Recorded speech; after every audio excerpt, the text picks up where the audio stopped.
Kami bersyukur kehadapan-Mu ya Tuhan. Kami dapat beribadah hari ini oleh kemurahan Tuhan. Oleh anugerah-Mu kami ada di tempat ini. Dan hati kami mau menyembah Engkau.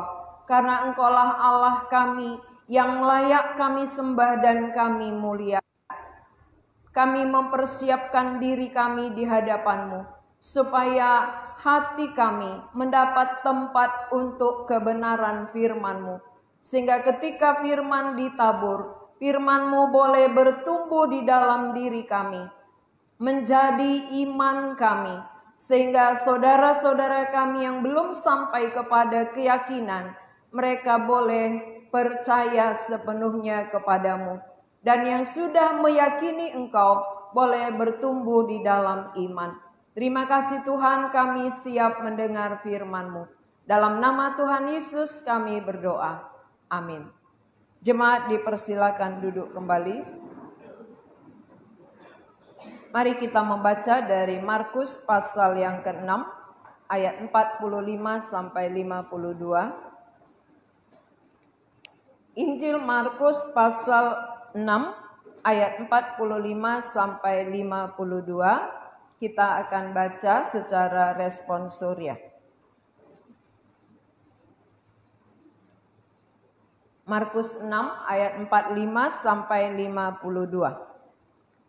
Sesudah itu Yesus segera memerintahkan murid-muridnya naik ke perahu dan berangkat lebih dulu ke seberang, ke Betsaida. Sementara itu ia menyuruh orang banyak pulang.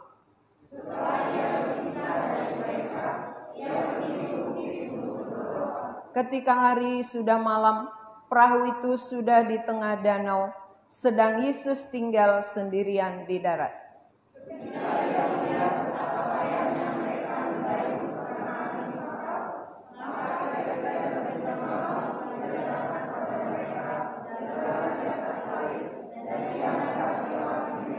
Ketika mereka melihat dia berjalan di atas air, mereka mengira bahwa ia adalah hantu. Lalu mereka berteriak-teriak.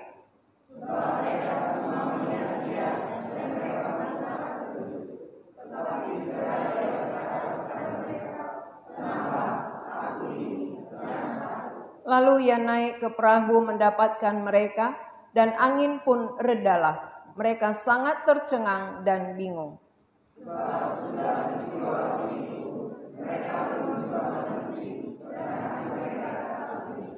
Tema khotbah kita hari ini, hati degil. Ya, siapa yang mengerti pengertian kata degil? Kalau bahasa Karo degil itu pelit, ya. Tapi ini bukan itu yang dimaksud, ya. Degil, hati degil. Mengapa dikatakan hati degil? Karena sebelum kejadian ini Tuhan sudah membuat mujizat. Dari 5 roti 2 ikan, kenyang 5.000 orang, sisa 12 bakul. Itu yang sudah kita lihat pada waktu 5 roti 2 ikan, ada sisa 12 bakul. Ini sudah terjadi. Murid-murid sudah mengalami. Sampai 1 bakul penuh mereka bawa pulang. Masing-masing murid bawa 1 bakul. Karena muridnya ada 12. Lalu sisanya 12 bakul, tentu 1 bakul 1 orang, ya. 1 bakul 1 orang pulang, ini artinya mengingatkan kepada mereka bahwa apa yang mereka khawatirkan itu tidak terjadi.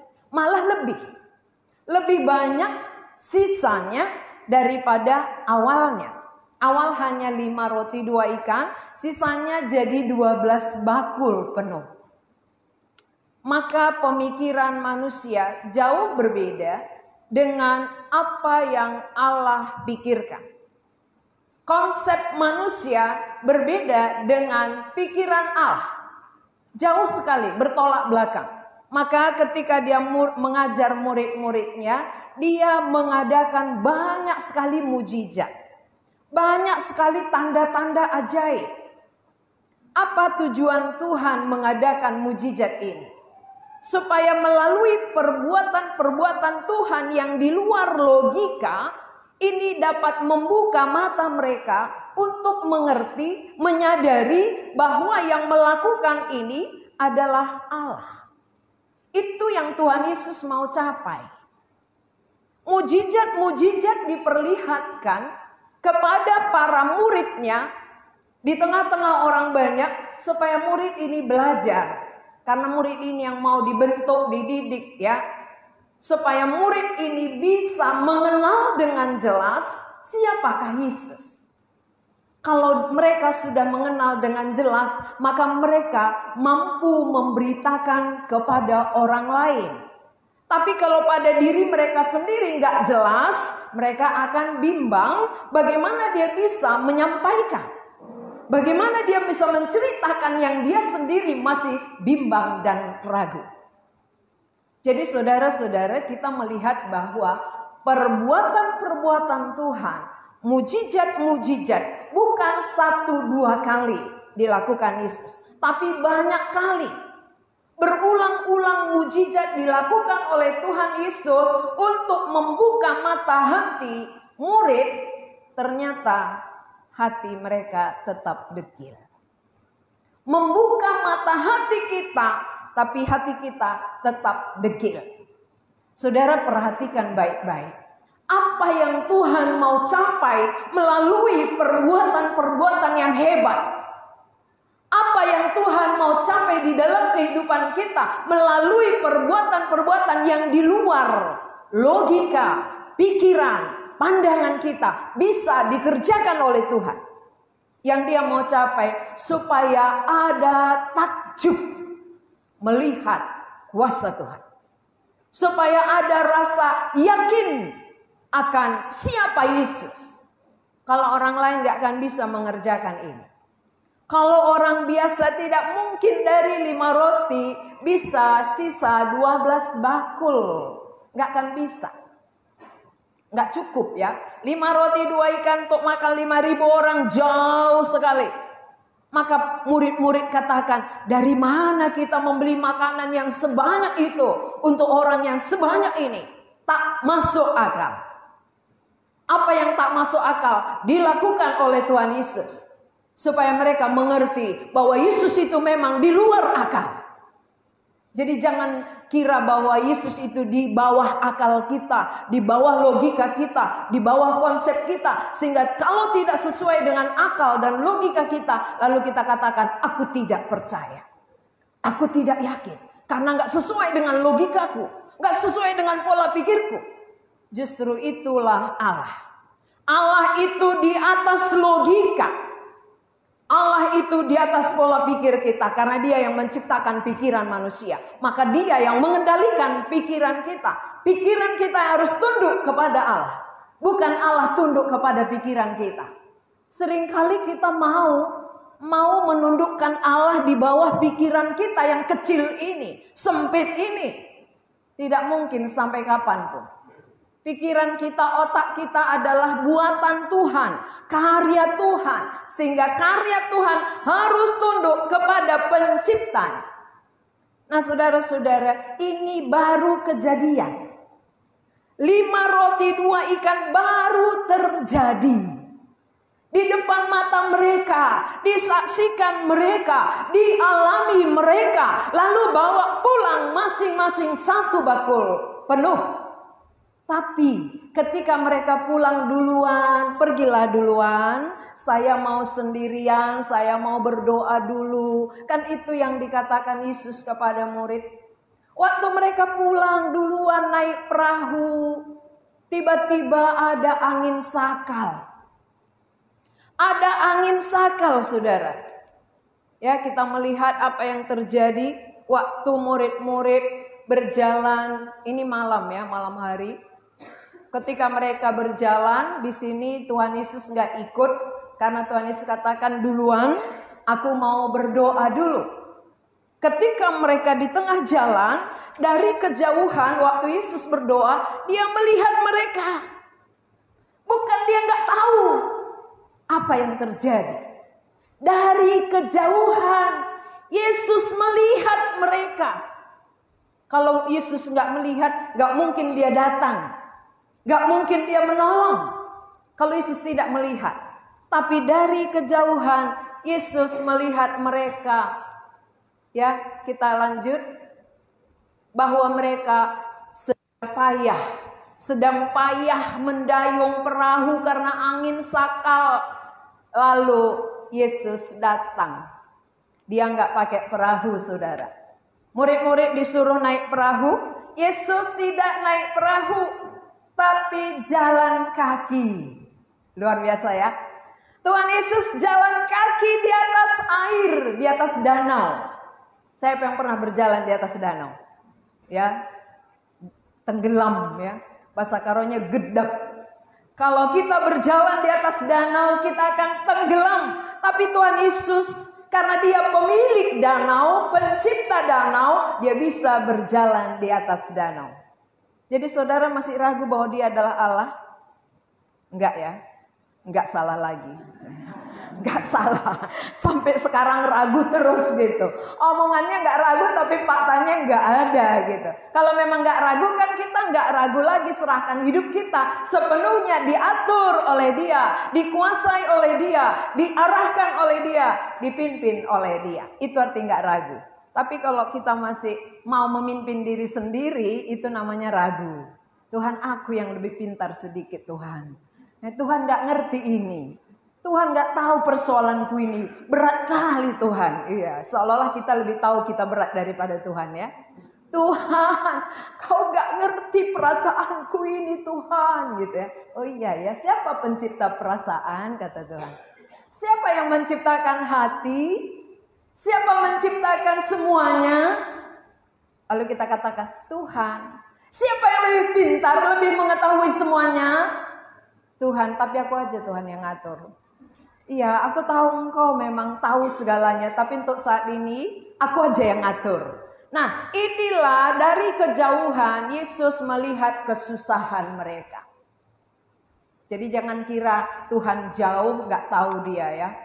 Tuhan gak tahu dia masalahku ini. Tuhan gak ngerti persoalan yang kuhadapi ini. Aku sendiri di bumi Tuhan, tidak ada siapa-siapa. Kan gitu ya. Lalu Tuhan bilang, aku di mana kau buat? Kalau kau sendiri aku mau kau kemanakan gitu ya. Ya lupa aku Tuhan, kau kira kau nggak ada. Kau kira kau jauh sekali. Nah seringkali ketika ada masalah kita, pergumulan yang berat, kesulitan, kita menganggapkan kita sendiri kan. Kita merasa kita seorang diri. Tuhan itu tidak ada. Tapi dari kejauhan Tuhan melihat kesusahan mereka. Susah payah mendayung perahu. Mereka tidak bisa. Maka Tuhan datang menolong. Tuhan Yesus datang menolong dengan berjalan kaki. Nah waktu dia berjalan kaki, ini menunjukkan bahwa dia pemilik danau. Maka dia bisa berjalan di atas. Sama seperti tukang. Tukang bisa berjalan di atas atap. Karena dia yang buat atap. Dia buat rumah. Jadi dia bisa di atas. Kalau saya suruh ke atas jatuh duluan gitu. Kalau tukang, dia enak di atas karena dia membuat rumah. Kalau Tuhan pencipta danau, dia bisa berjalan di atas danau. Kayak jalan biasa gitu. Maka lewat ini harusnya murid-murid mengerti, oh Tuhan kita sudah datang menolong. Harusnya. Tapi faktanya bukan. Hantu gitu ya. Hantu yang dilihat. Hantu lewat. Seringkali dalam kehidupan kita juga yang kita lihat adalah hantu kan. Kan bukan Tuhan yang kita lihat. Hantu. Ya. Maka orang yang sering melihat hantu ketakutan. Orang yang melihat Tuhan tenang. Jadi mana lebih sering kita ketakutan atau tenang? Ya, kalau sering ketakutan berarti lebih sering melihat hantu. Ya, siapa yang sering sekali ketakutan menghadapi masalah, persoalan, kesulitan, apapun namanya itu di bumi ini, ketika kita takut berarti kita melihat hantu, bukan Tuhan. Kalau melihat Tuhan, apa yang terjadi? Tuhan katakan, aku ini, tenanglah. Wah, enak ya. Aku ini, bukan hantu. Aku ini, tenanglah. Jadi kalau Tuhan datang, tenanglah. Kalau saudara punya masalah, ada hantu ya. Kan itu membuat kita ketakutan ya. Ada persoalan, ada kesulitan. Siapa manusia yang gak punya persoalan? Coba angkat tangan dulu. Siapa di antara kita yang tidak punya masalah? Tidak punya pergumulan? Semua ada. Karena memang bumi tempat masalah. Makanya orang cari surga supaya selesai masalah. Jadi siapa yang belum dapat surga, pesanlah tiketnya. Supaya nanti ketika meninggalkan masalah ini, memulai dengan hidup yang baru yang tanpa masalah. Kalau selama di bumi sampai kita mati, selalu ada masalah. Jangan kira hamba Tuhan gak punya masalah. Hamba Tuhan paling banyak masalahnya. Masalahnya apa? Masalah orang lain. Bukan masalah dirinya ya. Masalah hamba Tuhan itu adalah masalah semuanya dipikirkan. Yang ini sakit, yang ini flu, yang sana adalah sakit rohani, semua jadi masalahnya. Jadi kalau hamba Tuhan paling banyak masalahnya kan hamba Tuhan harusnya yang sudah duluan stres. Ya kan? Seharusnya. Harusnya hamba Tuhan itu yang sudah down, sakit-sakitan. Tapi kenapa bisa kuat dan menguatkan? Karena melihat Tuhan. Ini aku, tenanglah. Ada gelombang? Ada. Ada angin sakal? Ada. Lalu Tuhan katakan, ini aku, tenanglah. Coba ke sebelahnya bilang, di mana Tuhan? Pada waktu engkau punya masalah? Ketika ada masalahmu, di manakah Tuhan? Ya itu terjadi dalam kehidupan kita. Pada kenyataan, fakta. Lihat dalam hati kita bilang, aku percaya kok. Porsia doa. Ya kan? Tapi ada masalah bergelimpaman. Begitu ada persoalan sedikit, tergeletak. Dibilang, aku percaya. Porsia doa. Ngalele ngau persia. Kayak gitu ya. Gondekah kalau aku tuh. Ya. Udah lama aku percaya kepada Tuhan. Tapi ada sedikit aja gelombang, sedikit aja kesulitan. Udahlah mati aja lah Tuhan. Mati aja lah. Lebih baik mati daripada hidup. Karena banyak kali kesusahan di bumi ini. Lalu Tuhan bilang, aku gak suka menjemput kau. Kan gitu ya. Mati aja Tuhan. Aku gak mau kata Tuhan ya. Untuk apa kau mati? Untuk apa kau jemput? Belum ada kau buat apa-apa pun. Engkau kucipta, engkau kuselamatkan supaya kau berbuat. Makanya aku belum mau jemput kau. Kerja dulu, kerja. Kalau sudah kerja, kalau kau sudah sendiri merasa puas dengan apa yang kau kerjakan, baru kau jemput. Tapi kalau belum ada kau kerjakan, kau bilang jemput, sorry. Sorry. Jadi siapa yang mau mati, kalau belum dikerjakannya banyak, Tuhan akan tolak. Maka kita harus banyak mengerjakan apa yang Tuhan kehendaki. Agar hidup kita benar-benar berguna bagi Tuhan. Diselamatkan untuk bekerja. Bukan diselamatkan untuk santai-santai. Ya, bukan untuk santai-santai, tapi untuk bekerja. Nah, waktu murid-murid kepayahan, kesusahan, Yesus datang berjalan di atas air, dia tidak tenggelam. Seperti berjalan di tanah, ya, di dataran. Lalu dia naik ke atas perahu. Ya, dia naik ke atas, apa yang terjadi saudara? Sesudah Yesus ada di perahu, angin sakal tenang. Jadi ada angin sakal saudara di bumi ini. Siapa yang bisa membuat tenang? Kehadiran Tuhan. Bukan kita yang menenang-nenangkan. Ada pergumulan, tenang-tenang aja lah. Hei jiwaku tenangkan aja. Gitu ya, bukan. Kehadiran Tuhanlah membuat ada ketenangan. Jadi kalau kita belum menghadirkan Tuhan dalam hidup kita, sedikit pun gelombang, kita rasa dunia ini bergoncang. Padahal masih sedikit, tapi rasanya dunia ini kayak berputar-putar gitu. Lalu kita lihat orang lain lebih berputar, dia lebih putar rupanya daripada aku ya, gitu ya. Tadi waktu kita belum dengar bagaimana pengalaman orang, kita rasanya yang lebih berputar-putar, petor-petor gitu. Padahal ada teman kita yang lebih berpetor-petor lagi. Sesudah kita dengar, oh lebih payah rupanya dia ya. Lebih susah lagi rupanya dia ya. Barulah ngerti, kecil rupanya masalahku. Ya, kecil dan besar kalau tidak ada Tuhan rasanya sangat besar. Rasanya persoalan itu besar sekali. Tapi kalau Kristus hadir, angin sakal sekalipun reda, tenang dibuat Tuhan. Sepayah apapun persoalan kita, seburuk apapun pergumulan kita, kehadiran Allah satu-satunya yang mampu menyelesaikannya. Jangan jauh dari Tuhan. Siapa yang punya masalah pergumulan, kesulitan, malah makin jauh dari Tuhan, makin beratlah saudara. Bukan makin enak, bukan makin ringan. Ada orang ketika sulit, udahlah aku malas sekali sekarang berdoa. Kayaknya Tuhan gak peduli sama aku. Sepertinya Tuhan gak mau dengar doaku, makanya aku gak usah lagi berdoa. Kalau kita gak berdoa, yang menolong kita siapa? Datang ke hantu menolong, akulah hantu. Di mana masalahmu? Biar ku tekan lagi, kan gitu ya. Bukan biar ku tolong. Apa masalahmu biar ku tekan lagi, kau makin berat. Maka orang yang jauh dari Tuhan semakin tertekan kehidupannya. Itulah yang membuat orang gampang putus asa, gampang stres, dan ada yang sampai bunuh diri. Kenapa ada orang bunuh diri? Itu karena dia datang ke hantu. Jauh dari Tuhan, dia dekat ke hantu. Jadi siapa yang menjauhi Tuhan berarti lebih dekat ke hantu.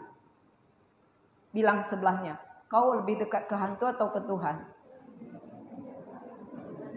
Siapa yang lebih dekat ke hantu, dia akan dihantui. Siapa yang dekat ke Tuhan, dia akan tenang. Ya, karena Tuhan katakan, aku ini, tenanglah. Enak sekali ya punya Tuhan ya. Aku ini, tenanglah. Apa sih masalahmu yang gak bisa kuselesaikan? Yuk ceritalah, cerita. Yang mana? Persoalan yang mana yang terlalu besar untuk kuselesaikan? Coba cerita.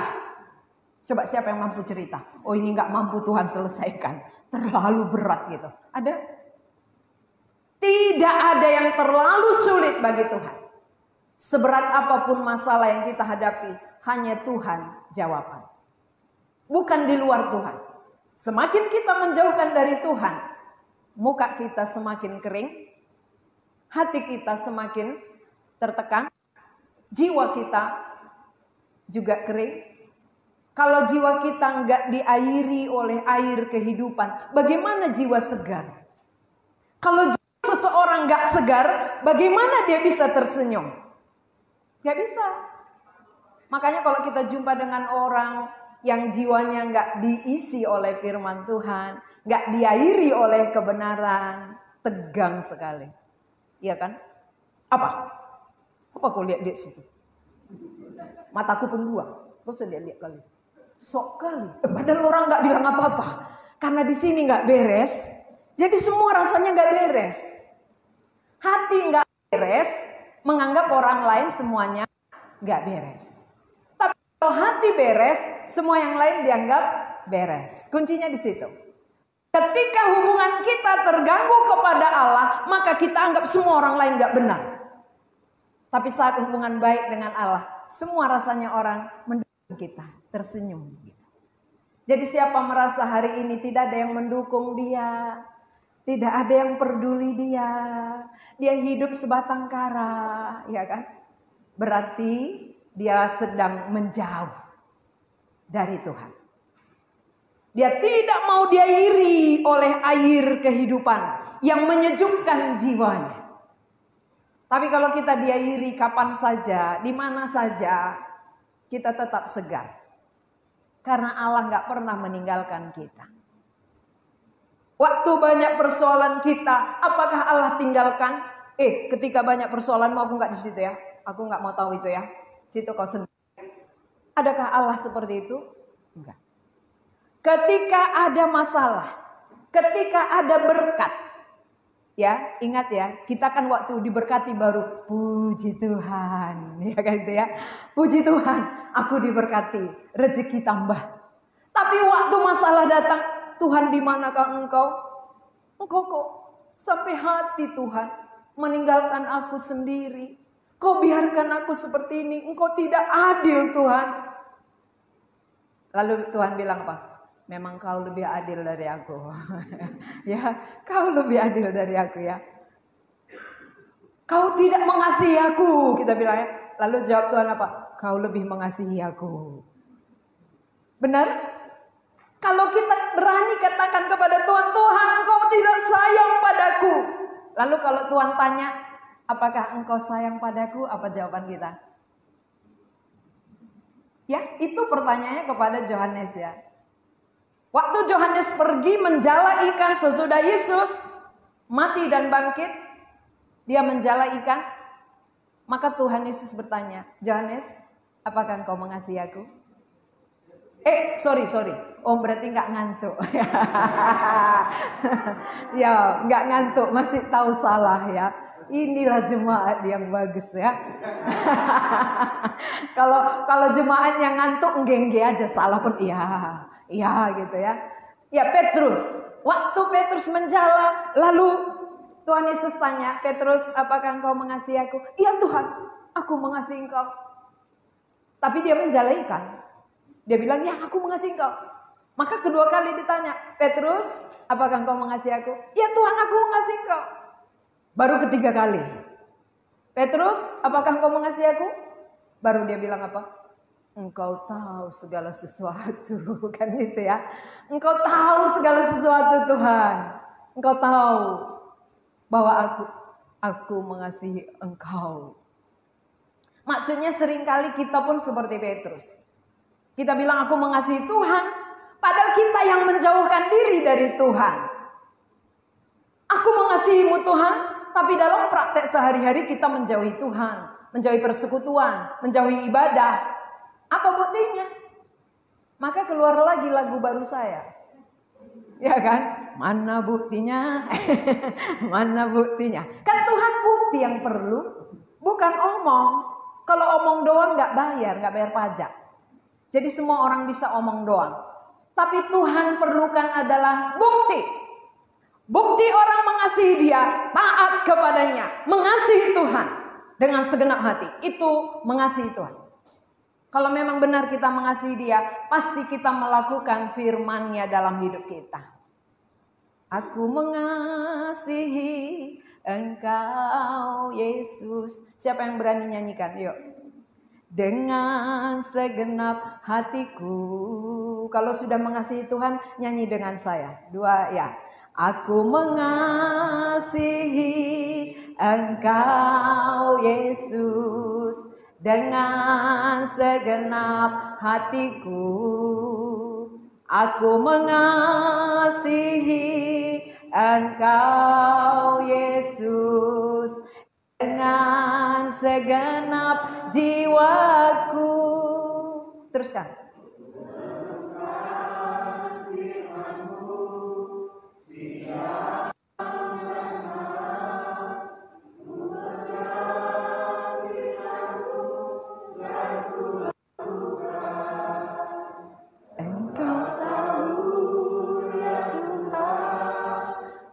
Tujuan hidupku hanyalah untuk menyenangkan hatimu. Kalau tujuan kita menyenangkan Tuhan, pasti kita bahagia. Benar. Pasti wajahnya ceria. Kalau itu tujuannya, kecuali yang lain tujuannya.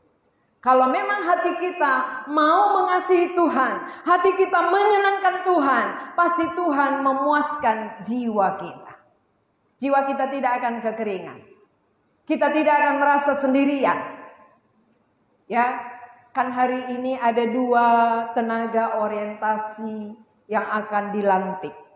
Dia kan masih gadis, belum punya pasangan. Ya, dua-dua mereka belum punya pasangan. Berarti sendiri-sendiri, gitu ya. Sendiri di sana, sendiri di sana. Apakah dia sendirian? Tidak. Walaupun dia sendiri belum punya pasangan, tapi ada pasangan yang kekal, itulah Kristus. Yang setia sampai selamanya, sampai akhir zaman. Itulah yang membuat mereka berani sendiri. Kalau saudara-saudara sendiri berani? Sendiri pergi? PI? Berani? Gak ada suara. Gak ada suara ya. Gimana suruh PI sendiri? Aku aja belum gitu ya. Aku aja belum menerima kasih yang besar itu, bagaimana aku memberitakannya. Nah, bagi yang sudah tentu berani ya. Karena kalau kita mau menyenangkan Tuhan dengan mentaati firman-Nya, salah satu adalah memberitakan Injil. Ya, jadi kita bersyukur setiap kali ada orang taat, ini yang akan memperluas kerajaan Allah. Tapi kalau tidak ada orang taat memenuhi panggilan Tuhan, kita akan seperti orang mati. Kumpul pulang. Kumpul pulang. Kan gitu ya. Gak ada dibuat apa-apa. Seperti bunga mati ini. Minggu depan dia di situ lagi. Tahun depan dia di situ lagi. Gitu-gitu terus, gak ada anaknya. Orang yang percaya kalau tidak pergi, mentaati Allah, mengasihi Allah, memberitakan Injil, gak akan ada anak rohaninya. Gak akan ada. Tapi kalau kita taat, akan menghasilkan anak-anak rohani. Walaupun mereka belum berumah tangga, mereka sudah punya anak rohani. Ada anaknya yang dia layani, yang sampai kepada Tuhan. Itu anak rohani ya. Jadi kita bersyukur karena itulah tujuan Tuhan menyelamatkan kita. Nah, dari firman Tuhan ini tadi, Tuhan Yesus mencela mereka. Mari kita baca dari ayat 52 bersama-sama. Ayat 52 kita baca 2, 3 ya. Sebab sesudah peristiwa roti itu, mereka belum juga mengerti dan hati mereka tetap degil. Kenapa disebutkan masalah roti? Karena baru terjadi. Baru aja terjadi. 5.000 orang kenyang dengan 5 roti, 2 ikan. Sisa 12 bakul. Begitu pergi mendayung perahu, Tuhan Yesus datang, mereka belum kenal. Itu yang dikatakan dengan degil. Degil itu artinya apa? Banyak perbuatan Tuhan yang Tuhan tunjukkan, nyatakan, mereka alami, tapi mata hati mereka belum memahami, belum mengerti Yesus adalah Allah. Itu hati degil. Jadi mungkin saudara, kita pun mirip dengan murid-murid ini. Sudah banyak sekali berkat-berkat Tuhan yang kita alami. Ya, mujizat-mujizat yang terjadi dalam diri kita, tapi tidak membuat mata rohani kita melihat Yesus adalah Allah. Coba kalau kita melihat perbuatan-perbuatan besar yang sudah Allah lakukan di tengah-tengah kehidupan kita, seharusnya semuanya itu membuka mata untuk melihat siapa Dia. Sehingga apa yang kurasa tidak mungkin, tapi mungkin dilakukan oleh Tuhan. Apa yang kurasa tidak bisa terjadi, tapi terjadi.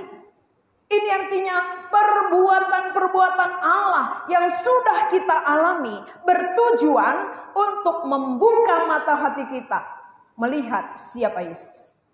Tapi murid-murid sampai ada angin sakal, mereka belum jelas mengenal Yesus. Itulah arti hati degil. Jadi apakah saudara juga sampai saat ini hati degil? Ya, jawab sendiri ya. Oh, kok hatiku degil kali ya. Sudah banyak perbuatan Tuhan yang kualami. Sampai sekarang aku kurang yakin. Sampai detik ini aku kurang percaya. Kalau kita memang benar sudah yakin kepada Yesus adalah Tuhan, tidak ada lagi alasan untuk tidak percaya. Tidak ada alasan untuk tidak menyerahkan hidup kita sepenuhnya untuk dikuasai oleh Dia. Karena Dialah Tuhan yang harusnya menguasai hidup kita. Bukan kita Tuhan kita. Tapi Yesus Tuhan artinya aku rela dikuasai oleh Tuhan. Aku rela dipimpin oleh Tuhan. Itu yang Tuhan harapkan, yang Tuhan inginkan dari mujizat. Dari tanda-tanda ajaib, perbuatan-perbuatan yang sudah kita alami, Dia berharap kita mengenal Dia. Jadi bukan sekedar, oh puji Tuhan, terima kasih Tuhan hari ini aku sudah sembuh. Tadinya aku sakit-sakitan, dokter bilang gak akan sembuh lagi, hari ini aku sudah sembuh. Puji Tuhan, bukan sekedar itu. Maunya Tuhan lewat kita bisa sembuh yang harusnya tadi mati, kita mengenal siapa yang mengerjakan itu. Maka kita sujud menyembah Dia, hormat kepada Dia. Itu yang Tuhan inginkan. Jadi kalau hati kita masih degil sampai sekarang, bertobatlah. Tujuan Allah supaya kita kembali berbalik kepadanya dengan segala perbuatan-perbuatan yang telah kita alami di dalam kehidupan kita masing-masing. Mari kita berdoa. Kami mengucap syukur untuk firman-Mu. Bagaimana Engkau mengerjakan mujizat demi mujizat. Supaya murid-murid mengenal Engkaulah Allah. Tetapi sampai kepada angin sakal datang. Dan ketika Yesus datang menjumpai mereka, menolong mereka dengan berjalan kaki, mereka menganggap bahwa Engkau adalah hantu.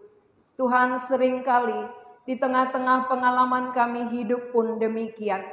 Ketika ada persoalan, ketika ada masalah, ketika ada kesulitan, kami bukan melihat Tuhan, tapi seringkali kami ketakutan.